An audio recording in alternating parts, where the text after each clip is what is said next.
What's going on, guys? JP back at you once again, bringing you guys another video. So first of all, I do want to say happy St. Patrick's Day. If you see this video after, belated St. Patrick's Day, Leprechaun Day, always watch Leprechaun on St. Patrick's Day. It's a classic movie series to me, but we're not reviewing Leprechaun this time.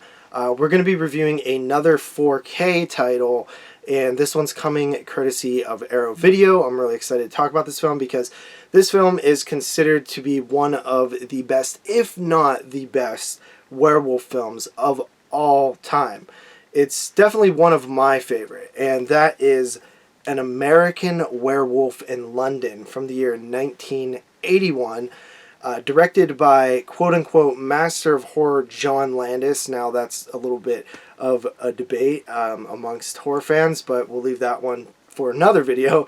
But yeah, we have a 4K UHD here of American Werewolf in London. Pretty classic horror film, definitely highly regarded, especially when you're talking special effects. This film I have a interesting history with. When I first seen it, I was like, man, this movie is super overrated. I don't know why everybody loves this movie. It's not even close to the best werewolf film of all time. And I'd seen it a couple more times, sort of felt similar, but liked it a little bit more. And then it all changed when me and Carly watched it in the theater, and it was such a good experience seeing it up on the big screen, and I loved it ever since. And so now it's definitely become one of my favorite werewolf films of all time. Still not my favorite, but it's up there. So American Werewolf in London, it follows two friends at first who are in some sort of marshland in London, and they're like out in the outskirts. They're backpacking, they're hiking, and they happen upon this bar that is very weird. There's all kind of strange people in there. Definitely a fish out of water scenario. Like, they're clearly the outsiders, and there's this awkwardness going on, and they decide to get out of there. But there seems to be sort of some type of occult things in there. And as they're walking through this marshland, or this moor, I think they call it moor. It's not really marsh. Marsh is wet. But they get attacked by a creature. Jack, the friend of our main character, ends up dying, and then our lead character, David, is sent to a hospital in London. He wakes up in a hospital in London. There is a nurse who he sort of begins to form a relationship with. Since he's in London, he's from America, he really doesn't have a place to go, so she invites him back to his house, which is probably totally not cool. But, that's the idea there, is they sort of begin to fall in love a bit. And meanwhile, he may or may not be cursed with the werewolf curse. He's also seeing visions of his dead best friend in hideous, gory, decaying senses.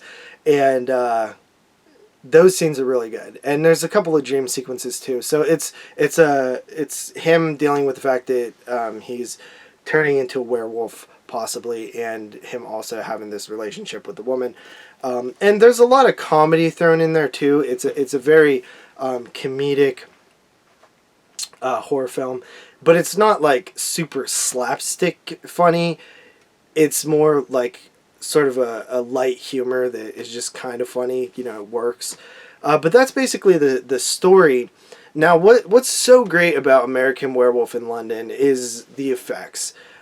First of all, it has, without a doubt, the best. This isn't even up for debate anymore. It's the best werewolf transformation scene of all time, hands down. It is absolutely incredible, and what I love about it is it makes it look extremely painful. Like, this is going to be horrible. Your bones are breaking and stretching, and your skin's stretching, and just awful, awful, awful pain looking special effects, painfully looking special effects. But that's one of the best things about it, is the special effects and the transformation sequence. But there's also, like, just great effects with the friend. Like, the friend might even be better looking than the transformation scene. Just how perfect they got the gore makeup on this friend who was attacked by a werewolf.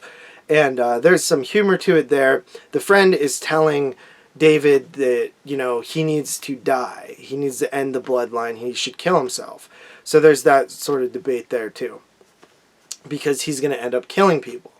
I think that this movie works really well. My favorite scenes actually are right at the beginning, like when they're out in the creepy, foggy, you know, barren wasteland, and they're hearing these werewolf howls, and the moon's full, and just like even like the way that they look with their, you know, the hiker, like their jackets and stuff like that. It's just very iconic, and it's very memorable on screen. So I love that stuff. I love the visions and the nightmares. It's funny because a lot of people say the best scenes are those visions and nightmares, and it's kind of true. Like the best scenes of the movie are these nightmares and visions. So if you're not a huge fan of like nightmare sequences and stuff, that's kind of a pain. But yeah, it's a great movie. I love American Werewolf in London. I give it an 8.5 out of 10. Good beats of comedy in there, especially when he wakes up without clothes on. There's a scene with the balloons and stuff, and a child, and you're just like, oh my god. But yeah, and honestly, like a pretty solid end as well. But yeah, so we have American Werewolf in London here. The 4K edition is actually a... like so there was originally an Arrow version that had like new special features and stuff like that, a Blu-ray version rather, and the 4K version is basically that, but now on UHD. So you're not going to get any new special features. So if you do have the Blu-ray, you're upgrading specifically for the 4K because the features are ported over, which is a good thing because you want those features included in this as well. But I believe there are no new special features for this edition. But yeah, there are a ton of special features though. So there are audio commentaries, Mark of the Beast, The Legacy of Universal Werewolves. This was a fantastic special feature. I did watch it. It's a feature-length documentary, and it follows the history of werewolf films, but specifically mainly the Universal werewolf films. And I don't mean like just the classic Wolfman stuff. I mean all the way up through different, you know, werewolf films by Universal. And it does touch on some of the Hammer stuff and you know, other type of werewolf films that weren't done by Universal, but very briefly.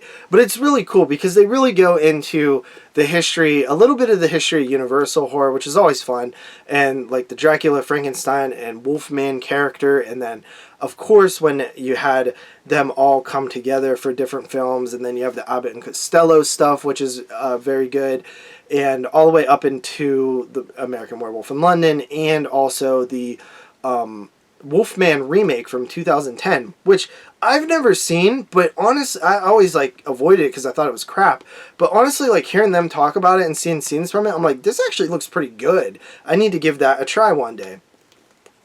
And then there is an American Werewolf in London interviews. You got interviews with John Landis.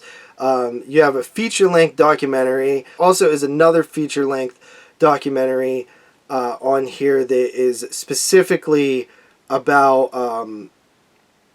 yeah, it's called Beware the Moon, which is specifically about the making of this movie. Very good stuff there. You got tons of interviews with special effects. There's one called I Think He's a Jew, The Werewolf's Secret, a video essay by filmmaker John Spira about how Landis' film explores Jewish identity. I actually didn't watch that special feature, but I'm actually kind of curious to check that out now. There's a ton of archival interviews from like other releases of American Werewolf in London.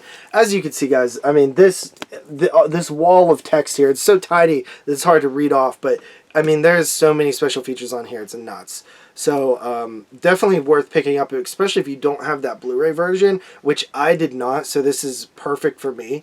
But yeah, it's a great edition. I will say that the transfer, it's not the best out of the 4K ones that I've seen. I mean, it's 4K. It looks great. Don't get me wrong, but it is not, you know, S tier level transfer. It's like, what I gave it was like a 3.5 out of 5, or like a 4 out of 5. It's kind of teetering there. I did see that Blu-ray.com gave it a 4 out of 5. And I think Jeremy also said that he gave it like a 3.5 out of 5. So, not the best transfer in the world. So maybe if you do have that original Blu-ray, it might not be worth a total upgrade. But it still looks better than any other version that's ever existed. So that's American Werewolf in London, Arrow Video 4K. Loving what they're doing with these awesome collector's editions too. They're really cool. So with that said, guys, we'll see you next time with another review. Peace out.